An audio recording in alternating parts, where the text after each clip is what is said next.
Hello बच्चों, let's read the question.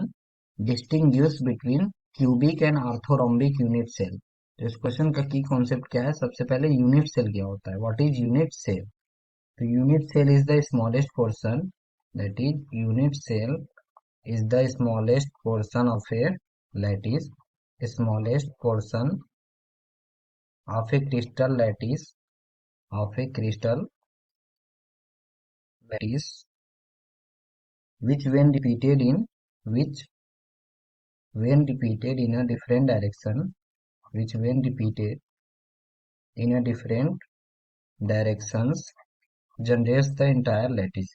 Different directions generates entire lattice. The entire lattice. तो क्या होता है? ये यूनिट सेल होता है। यहाँ पे क्यूबिक और ऑर्थोरोम्बिक यूनिट सेल के बारे में हमको डिफरेंस बताना है। तो क्या होगा? एक तरफ लिखते हैं क्यूबिक यूनिट सेल, एंड एक तरफ ortho, and here it should be RH, orthorhombic unit cell. तो क्या होता है क्यूबिक यूनिट सेल में? क्या होता है, सबसे पहले एक्सियल डिस्टेंस और एक्सियल एज लेंथ की बात करते हैं। तो क्या होता है इसमें? एक्सियल एज लेंथ क्या होती है? सबकी बराबर होती है, that is A equals to B equals to C. और आर्थोरोम्बिक में एक्सियल एज लेंथ क्या होता है? हियर एक्सियल एज लेंथ क्या क्या होता है?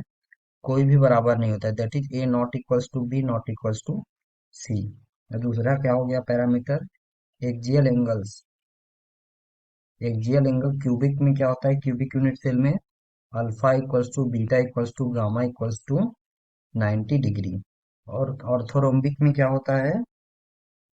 ऑर्थोरोम्बिक में भी एक्सियल एंगल्स क्या होते हैं? They are equal, that is alpha equals to beta equals to gamma equals to 90 degree.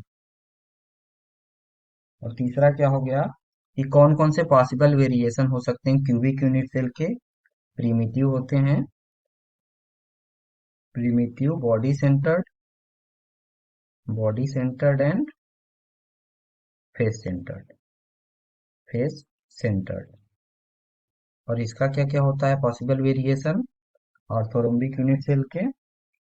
It content primitive